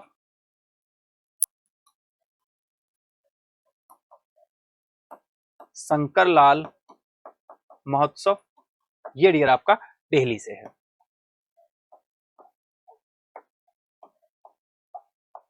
ठीक है, ये आपका न्यू दिल्ली से है। तो ये गुनीदास समारोह है, गुनीदास सम्मेलन है। ठीक है डियर, गुनीदास सम्मेलन है, तानसेन समारोह है ना। फिर आपका सवाई गंधर्व महोत्सव है पुणे में। तो ये आपको ध्यान रखने हैं, यहां पर इनका पार्टिसिपेशन रहा है। ठीक है डियर, चलिए इसी के साथ हम लोग चलते हैं नेक्स्ट पॉइंट पे।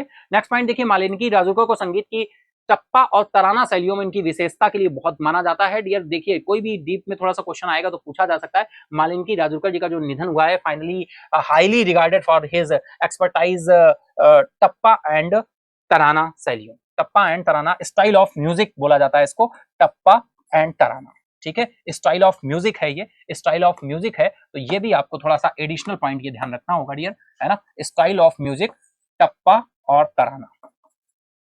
ठीक है डियर, ये दोनों ही नाम आपको ध्यान रखने होंगे, डायरेक्टली कहीं देखने को मिल सकता है एसएससी के एग्जाम में या स्टेट रिलेटेड एग्जाम्स में। ठीक है डियर, चलिए बिल्कुल आपका इतना पॉइंट क्लियर होगा डियर। चलिए इसी के साथ हम लोग चले नेक्स्ट पॉइंट की तरफ। नेक्स्ट पॉइंट देखिए क्या आ रहा है भाई, ग्वालियर घराने की प्रतिपादक थी। सी वॉज एक्सपॉन्टेड ऑफ द ग्वालियर घराना, घराने हुआ करते थे ना शास्त्रीय संगीत वाले, तो ये ग्वालियर घराने से बिलोंग करती है। ये बिल्कुल पॉइंट आपको ध्यान रखना होगा, डायरेक्टली क्वेश्चन इस तरह से बन सकता है कि बताइए अभी हाल ही में मालिनी राजुरकर जी का निधन हुआ, ये किस घराने से बिलोंग करती थी, और सारे घरानों के नाम आ जाएंगे। तो आपको ध्यान रखना होगा, ग्वालियर घराने से बिलोंग करती थी and was known for her मैस्ट्री of the ख्याल एंड टप्पा, है ना। वही ख्याल एंड टप्पा शैलियों में महारत हासिल करने के लिए जानी जाती थी। तो ये आपको ध्यान रखना है, ख्याल और टप्पा। अब देखिए अभी मैं बताता हूं, बहुत सारे स्टूडेंट्स एस्पिरेंट्स समझ रहे होंगे सर ये ख्याल और टप्पा है क्या, ये क्या है, क्या वर्ड है ये। डियर ये देखिए लोकल जो शास्त्रीय संगीत होता है उसमें यूज होने वाले ये क्या है, एक शैली है, एक शैली है। जैसे होता है ना कि वास्तुकला में बहुत सारी शैलियां होती हैं कि भाई उस राज्य की ये वहां की शैली को रिप्रेजेंट करता है ना। तो उसी तरह से ये शैली है, एक गायन की शैली है ख्याल और टप्पा, ये उसका नाम है, इसमें आपको बिल्कुल भी कंफ्यूज होने की जरूरत नहीं है। Type of music, classical music का क्या है, टाइप है, ठीक है, क्या है, टाइप है, उसका नाम है, इससे आपको बिल्कुल भी कंफ्यूज होने की जरूरत नहीं है। आई होप आप समझ पा रहे होंगे। जैसे मैंगो, मैंगो आप जानते हो भाई बहुत सारी वैरायटीज निकल कर आ जाती है ना। सिंगिंग की वैरायटीज होती हैं, जैसे आप कहते हो फोक डांस है, क्लासिकल डांस है, तो अलग अलग होता है ना। तो क्लासिकल डांस में ये क्या है, टाइप ऑफ म्यूजिक है, ख्याल और टप्पा, ठीक है। ग्वालियर घराने से बिलोंग करती थी, तो आप बिल्कुल आपको इतना पॉइंट ध्यान रखना होगा। आई होप आपको ये न्यूज बिल्कुल क्लियर हुई होगी। अगर आपका कोई ऐसा पॉइंट है जो आपको क्लियर नहीं हुआ है या आपको कुछ लग रहा है तो आप कमेंट बॉक्स में उसको बता सकते हैं, ठीक है डियर। और बिल्कुल कमेंट देख के जाते हैं, आपके कमेंट पर बिल्कुल आपको आंसर मिलेगा, ठीक है डियर। कभी भी कोई भी कमेंट होगा आप बिल्कुल कमेंट करिए, कमेंट बॉक्स में बताएंगे आप, ठीक है। तो डियर ये था हमारा आज का जो है न्यूज का सिलसिला। आई होप आपने न्यूज को एंजॉय किया है। अगर आपने एंजॉय किया है तो फटाफट से जाकर लाइक करो, फटाफट से सेशन को लाइक करो, अपने दोस्तों के साथ, फ्रेंड के साथ भी शेयर कर देना अगर अभी तक नहीं किया है, और कल दिया है तो बिल्कुल कंटिन्यू रहो। चलिए चलते हैं स्टैटिक जीके की तरफ। स्टैटिक जीके में डियर आप सभी को पता है हमने डेज स्टार्ट किए, इंपॉर्टेंट डेज, और जुलाई मंथ से हमने इसको स्टार्ट किया है। तो चलिए जुलाई मंथ के कल हमने 1 to 10 जुलाई तक के देख लिए थे पॉइंट। अब हम चलेंगे 10 से यानी 11 से 20 तक के आज डेज हम कंप्लीट करेंगे जुलाई मंथ के। तो चलिए देखते हैं 11 से हम 20 जुलाई तक के डेज में देखते हैं कौन कौन से डेज आ रहे हैं। डियर 11th ऑफ जुलाई को वर्ल्ड पॉपुलेशन डे मनाया जाता है, विश्व जनसंख्या दिवस मनाया जाता है। आपको बिल्कुल ध्यान रखना है, ये बहुत इंपॉर्टेंट है, डायरेक्टली पूछ दिया जाता है। World population day 11th of July. 12th of July की बात करें तो मलाला डे मनाया जाता है। यूसुफ मलाला आप सभी जानते हैं, पीस का नोबेल प्राइज मिला था, पीस का संयुक्त रूप से। एक भारत के पर्सन थे, उनका नाम क्या है फटाफट से कमेंट बॉक्स में आप बताएंगे। और पाकिस्तानी से हम बात करें तो मलाला यूसुफजई, इनको ये संयुक्त रूप से पीस का नोबेल प्राइज दिया गया था। डियर नोबेल प्राइज की बात होती है तो आप सभी को मैं बता दूं नोबेल प्राइज 1901 अल्फ्रेड नोबेल की याद में शुरू किए गए थे। 1901 से ये दिए जाने शुरू किए गए थे। कितनी फील्ड्स में दिए जाते हैं नोबेल प्राइज, 6 फील्ड्स में दिए जाते हैं आपके।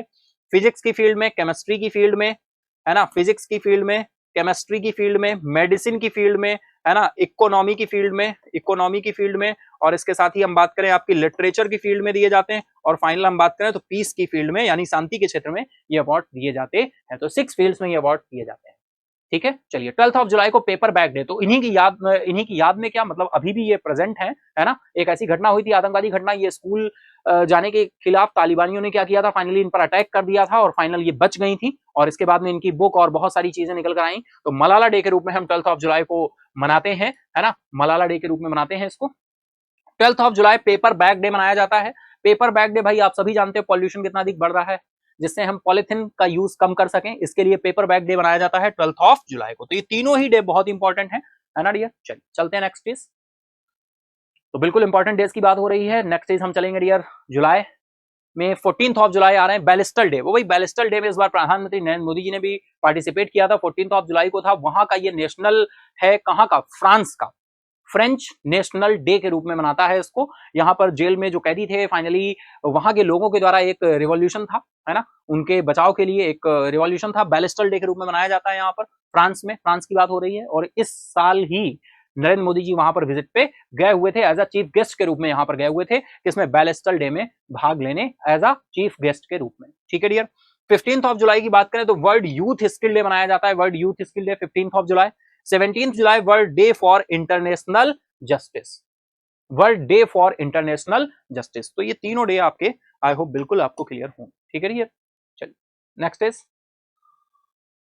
इज आ रहा है डियर 18th ऑफ जुलाई Nelson Mandela day. Nelson Mandela day आप सभी जानते हैं भाई, नेल्सन मंडेला जी से कौन नहीं परिचित होगा। नेल्सन मंडेला डे बनाया जाता है इनकी बर्थ एनिवर्सरी पर 18th ऑफ जुलाई को। अश्वेतों के खिलाफ इन्होंने बहुत इनका संघर्ष आप सभी को ध्यान होगा, है ना। फर्स्ट ये आपके साउथ अफ्रीका के क्या कहते हैं प्रेसिडेंट बने।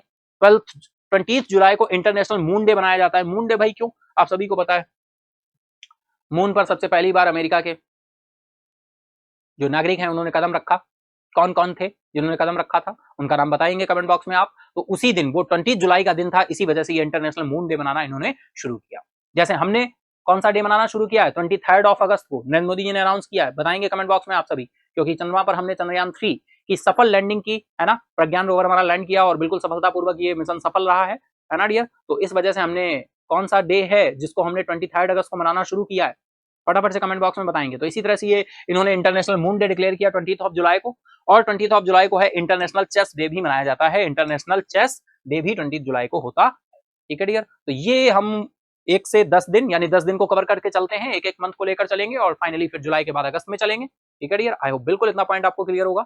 चलिए कहीं पर कलेक्ट करते जाएंगे, हम चलते क्वेश्चन आंसर्स का सिलसिला शुरू करते हैं, चलते हैं अपने फर्स्ट क्वेश्चन की तरफ। स्कोर नहीं, लर्निंग इंपॉर्टेंट है, लेकिन स्कोर हम अपने आप को ऑब्जर्व करते हैं, एनालिसिस करते हैं डियर, एनालाइज करते हैं। ठीक है, चलिए चलते हैं फर्स्ट क्वेश्चन की तरफ, देखते हैं आज का फर्स्ट क्वेश्चन क्या कह रहा है। तो फर्स्ट क्वेश्चन निकल कर आ रहा है dear, when is the G20 summit scheduled to be held in new Delhi in 2023। बहुत ही सिंपल सा क्वेश्चन है डियर, डेट पूछी गई है, आप सभी को पता है 2023 में G20 शिखर सम्मेलन नई दिल्ली में कब आयोजित होने वाला है, तो ये आयोजित होने वाला 9th and 10th सितंबर। ठीक है, option A B is right now. Where is Shyam Sundar Gupta taking over as the principal chief operations manager of Central Railway? Shyam सुंदर गुप्ता मध्य रेलवे के प्रधान मुख्य परिचालन प्रबंधक का पदभार कहां संभाल रहे हैं? मुंबई, पुणे, दिल्ली या फिर कोलकाता? बिल्कुल डियर आंसर करेंगे, टाइम स्टार्ट हो चुका है आप सभी का, फटाफट से आंसर कर देंगे आप सभी। तो डियर राइट आंसर है यहाँ पर पुणे। ठीक है, option B is right now. Detail में हम लोगों ने न्यूज को डिस्कस किया था। Next question is, in how many languages does the Paytm card sound box offer alerts and how can merchants customise these alerts? Paytm card sound box कितनी भाषाओं में अलर्ट प्रदान करता है और व्यापारी इन अलर्ट को कैसे अनुकूलित कर सकते हैं? कितनी लैंग्वेजेस है, बहुत इंपॉर्टेंट है। मैंने आप सभी के साथ डिटेल में न्यूज डिस्कस की थी कि पेटीएम कार्ड ने साउंड बॉक्स क्या किया है, जारी किया है, कितनी लैंग्वेजेस है डियर? 5 लैंग्वेज, 11 लैंग्वेज, 3 लैंग्वेज या फिर 7 लैंग्वेज? फटाफट आप बताएंगे, बिल्कुल टाइम स्टार्ट हो चुका है आप सभी का। 5 languages through the Paytm for business app, 11 language through the Paytm for business app, या फिर 3 लैंग्वेज या फिर 7 लैंग्वेज? तो डियर टाइम होता है, आप चलेंगे आंसर की तरफ। राइट आंसर है आपका option B is right now, 11 languages. कितनी languages? 11 languages. Next is, what is the main focus of the training and certification provided by Adobe Express? Adobe Express द्वारा प्रदान किए गए प्रशिक्षण और प्रमाणन का मुख्य फोकस क्या है? Artificial intelligence, robotics, digital marketing या फिर creativity and digital literacy? Time start now, फटाफट से आंसर करेंगे डियर। एडोब एक्सप्रेस द्वारा प्रदान किए गए प्रशिक्षण और प्रमाणन का मुख्य फोकस क्या है? बिल्कुल ये न्यूज हम लोगों ने डिस्कस की थी एडोब एक्सप्रेस से रिलेटेड। चलेंगे आंसर की तरफ डियर, टाइम होता है अब। राइट आंसर यहां पर निकल कर आ रहा है creativity and digital literacy. Creativity और डिजिटल लिटरेसी को क्या करने के लिए, इंक्रीज करने के लिए इसको क्या किया गया है, लॉन्च किया गया है। नेक्स्ट क्वेश्चन है, what is the full form of NASSCOM? बिल्कुल डियर, नेस्कॉम का अपॉइंटमेंट यहां पर निकल कर आया था एक, तो इस वजह से ये बिल्कुल न्यूज में था। नेस्कॉम का फुल फॉर्म पूछा गया है, बहुत ही सिंपल सा क्वेश्चन है, फटाफट से आंसर करेंगे आप सभी, टाइम स्टार्ट हो चुका है। National association of software and services companies, national association of software and system companies, national association of software and solution companies, national association of software and service corporations? फटाफट answer करेंगे dear, चलेंगे answer की तरफ, देखते हैं right answer क्या हो रहा है। तो राइट आंसर यहाँ पे निकल कर आएगा dear, option A is right now, national association of software and services companies. ठीक है, option A is right now. Next question is, how does the Hitachi money spot UPI ATM offer cash withdraw? Hitachi money spot UPI ATM नगद निकासी की सुविधा कैसे देता है? Dear देखिए, डिफरेंट टाइप में जो भी न्यूज होती है वहां से 3 से 4 से 5 टाइप के क्वेश्चन बन सकते हैं, जैसा हम आपके साथ न्यूज में डिस्कस करते हैं उसी तरह से हम क्वेश्चंस को फ्रेम करके लाते हैं। जैसे आपने कल भी देखा होगा कि हिताची से रिलेटेड क्वेश्चन था, लेकिन कल का क्वेश्चन और आज का क्वेश्चन जरा चेक करना, क्वेश्चन बहुत ही प्रिपेयर अच्छे तरीके से किया जाता है। अगर आप इस चीज को समझ पाएंगे, इसकी रिलेवेंस को समझेंगे, तो फिर आप उस चीज को खुद क्या करेंगे, अप्रिशिएट करेंगे। ठीक है, चलिए, Hitachi money spot UPI ATM नगद निकासी की सुविधा कैसे देता है? Only through physical cards, only through UPI app, through both physical card and the UPI app, या फिर बाय यूजिंग क्यूआर कोड्स? ठीक है डियर, फटाफट आंसर करेंगे आप सभी, time start now, time start हो चुका है। Only through physical cards, only through UPI app के थ्रू, या फिर both physical cards and the UPI app, या बाय यूजिंग क्यूआर कोड्स? तो डियर टाइम अब स्टार्ट, यहां पर राइट आंसर निकल कर आ रहा है option B, only through UPI app के थ्रू। ठीक है, किसके थ्रू? यूपीआई ऐप के through. Hitachi money spot UPI जो एटीएम नगदी है, नगद निकासी सुविधा है, ये हिताची की बात करें तो ये जापान बेस्ड आपकी कंपनी है, जापान बेस्ड आपकी कंपनी है। चलिए चलते हैं नेक्स्ट क्वेश्चन की तरफ। नेक्स्ट क्वेश्चन आ रहा है, how much is cornering investing in the construction of India's first gorilla glass plant in Telangana? भाई, कॉर्निंग तेलंगाना में भारत के पहले गोरिल्ला ग्लास प्लांट के निर्माण में कितना निवेश कर रही है? $11.3 मिलियन, $113 मिलियन या 1.13 मिलियन या फिर बिलियन या फिर 11.3 बिलियन डॉलर। बहुत ही इंपॉर्टेंट क्वेश्चन है, फटाफट आंसर करेंगे आप सभी। टाइम स्टार्ट हो चुका है डियर आप सभी का, है ना, तो बिल्कुल आंसर करना शुरू कर देंगे आप सभी। बहुत अच्छा क्वेश्चन है। इसी के साथ टाइम होता है अब डियर, राइट आंसर आपका निकल कर आएगा $113 मिलियन, $113 मिलियन। ठीक है डियर, तो आपका ये राइट आंसर हो जाएगा ऑप्शन। ठीक है, चलिए next question is who led the foundation stone of the new building for the army headquarter Thal Sena भवन इन दिल्ली। भाई दिल्ली में सेना मुख्यालय थल सेना भवन की नई इमारत की आधारशिला किसने रखी है? नरेंद्र मोदी, अमित शाह, राजनाथ सिंह या फिर अरुण जेटली? फटाफट आंसर करेंगे आप सभी। टाइम स्टार्ट हो चुका है आप सभी का। बहुत अच्छा क्वेश्चन है डियर। डायरेक्टली थल सेना मुख्यालय, थल सेना भवन, दिल्ली में सेना मुख्यालय थल सेना भवन की इमारत का आधारशिला किसने रखी है? तो डियर इसी के साथ टाइम होता है आपका। अब हम चलेंगे आंसर की तरफ। राइट आंसर है आपका ऑप्शन सी, राजनाथ सिंह। ठीक है, option C is the right now, Rajnath Singh. Next is what is the theme of international literacy day for this year? Dear बिल्कुल, what is the theme of the international literacy day, यानी इस वर्ष 2023 के लिए अंतरराष्ट्रीय साक्षरता दिवस का विषय क्या रहा है? अंतरराष्ट्रीय साक्षरता दिवस का ऑप्शंस आपके दिए हुए dear. Fostering global literacy, empowering individual through education, है ना, बिल्कुल टाइम स्टार्ट है, फटाफट से आंसर करना शुरू करिए। Promoting literacy for a world in transition, building the foundation of for sustainable and peaceful societies, या फिर ब्रिजिंग द डिजिटल डिवाइड। ठीक है, फटाफट आंसर करेंगे आप सभी। टाइम स्टार्ट है डियर, इसी के साथ टाइम होता है, आप चलेंगे आंसर की तरफ। राइट आंसर है आपका option C, promoting literacy for a world in transition, building the foundation for the sustainable and peaceful societies. ठीक है डियर, चलिए चलते हैं। नेक्स्ट क्वेश्चन आ रहा है dear, Piloo Reporter, a pioneering international umpire है from India, was among the first natural umpire to officiate in which format of cricket? Piloo Reporter जिनका अभी हाल ही में निधन हुआ, इस वजह से ये न्यूज में थे डियर, भारत के एक अग्रणी अंतरराष्ट्रीय अंपायर रहे हैं। क्रिकेट के किस प्रारूप में अंपायरिंग करने वाले पहले तटस्थ अंपायरों में से एक थे? T20 international, test cricket, one day cricket international या फिर वुमेन्स क्रिकेट? फटाफट आंसर करेंगे आप सभी। टाइम स्टार्ट हो चुका है डियर, है ना, तो आंसर करना शुरू कर देंगे डियर। हम चलेंगे आंसर की तरफ, देखते हैं राइट आंसर क्या है। तो राइट आंसर आपका निकल कर आ रहा है test cricket, option B is the right now, है ना, option B is the right now, test cricket यहाँ पर राइट हो जाएगा। चलिए इसी के साथ चलते हैं अपने क्विज क्वेश्चन की तरफ। क्विज क्वेश्चन का राइट आंसर ऑप्शन सी है आपका, डेली राइट हो जाएगा। ठीक है डियर, हम लोगों ने जो कल क्वेश्चन देखा था chief minister Arvind Kejriwal, dear देखिए यहाँ पर क्वेश्चन में एक थोड़ा सा कंफ्यूजन आपको हो सकता है। इससे पहले अगर हम वाटर एटीएम की बात करें तो ये बहुत पहले यूपी में हुआ था, बहुत सारे आंसर्स यूपी आए इस वजह से, लेकिन हमने बात की है रिसेंटली बात की गई। आप क्वेश्चन को ध्यान से देखिए, जो क्वेश्चन ये आया, हाल ही में किस राज्य ने पहला वाटर एटीएम खोला है? उत्तर प्रदेश, बिहार, दिल्ली और पंजाब। तो यहां पर राइट आंसर आपका दिल्ली है। रिसेंटली बात की जा रही है, इस वजह से राइट आंसर यहां पर दिल्ली है। ठीक है, किस राज्य ने पहला, राज्य का पूछा जा रहा है, देश का नहीं पूछा जा रहा है। ठीक है, तो इस वजह से बहुत सारे लोगों का ये झटका लगेगा, ये गुगली हो गई है, बहुत सारे लोगों का आंसर यहाँ पर रॉन्ग हुआ है। कुछ लोग हैं जो यहाँ पर राइट आंसर कर पाए हैं, तो चलिए हम उनको देखेंगे डियर। एक्सप्लेनेशन फाइनली यहाँ पर दिया हुआ है, बिल्कुल एक्सप्लेनेशन में चीफ मिनिस्टर अरविंद केजरीवाल ने इनॉग्रेट किया दिल्ली में first water ATM which provide drinking water treated using the reverse osmosis यानी आरओ प्रोसेस से in Mayapuri phase 2, Mayapuri phase 2। तो दिल्ली यहाँ पर राइट आंसर होगा, option C is right now. ठीक है dear, option C is right now. चलिए विनर देखते हैं, विनर आज का कौन है? तो विनर बिल्कुल आज का विनर तो आप सभी हैं, लेकिन रिकॉग्निशन किसे मिलने वाला है हम लोग देखते हैं। तो आज के जो फर्स्ट विनर है हमारे वो है निखिल सिंह, और बिल्कुल ये नया नेम हमको देखने को मिल रहा है। निखिल हमारे आज के फर्स्ट विनर है डियर, कॉन्ग्रेट्स, बहुत अच्छे, वेल डन। इसी तरह से बिल्कुल सेशन में कनेक्ट रहें और फाइनली पार्टिसिपेशन बनाए रखें। नेक्स्ट इज चलते हैं सेकंड विनर की तरफ। सेकंड विनर है हमारी शीतल, बिल्कुल राइट आंसर इन्होंने किया है, congrats dear, well done. Third winner Anshul हैं, बिल्कुल राइट आंसर किया है, कॉन्ग्रेट्स, वेल डन। और नेक्स्ट इज हम चलते हैं वॉलंटियर की तरफ। वॉलंटियर में दो नाम आ रहे हैं, आस्था शुक्ला और गरिमा, कॉन्ग्रेट्स, बहुत अच्छे। तो ये था डियर आज का हमारा क्विज का आंसर। हम चलते हैं टुडे क्विज क्वेश्चन की तरफ, देखते हैं आज का टुडे क्विज क्वेश्चन हमें क्या कहने वाला है। आज का क्विज क्वेश्चन, जो भी न्यू ईयर है आपकी जानकारी के लिए बता दूं, जो क्विज क्वेश्चन होता है डियर, उसका आंसर आपको मेन कमेंट बॉक्स में करना होता है। जो मेन कमेंट बॉक्स में सबसे पहले राइट आंसर करता है वो हमारा विनर होता है। ठीक है, और आंसर जो आपको करना होता है ABCD के फॉर्म में नहीं करना होता, आपको टाइप करके लिखना होता है। जो भी होता है, स्टेट हो या कोई भी नेम हो पर्सन का, वो आपको पूरा टाइप करना होता है। ठीक है, ABCD लिखने से आंसर आपका कंसीडर नहीं होता है, और आंसर को एडिट भी नहीं करना होता है। अगर आपने एडिट किया गया है तब भी वो आंसर आपका कंसीडर नहीं किया जाएगा। सेशन जैसे ही एंड अप होगा, सबसे पहले राइट आंसर आएगा, है ना, तो उसको कंसीडरेशन किया जाएगा। यानी ये हम बात करें तो बिल्कुल सही तरीके से आंसर का कंसीडरेशन होता है, रिकॉग्निशन होता है। तो चलिए फटाफट चलते हैं क्विज क्वेश्चन की तरफ। तो ये रहा आज का quiz question. RBI permitted banks to open Vostro account from how many countries for trade in rupee?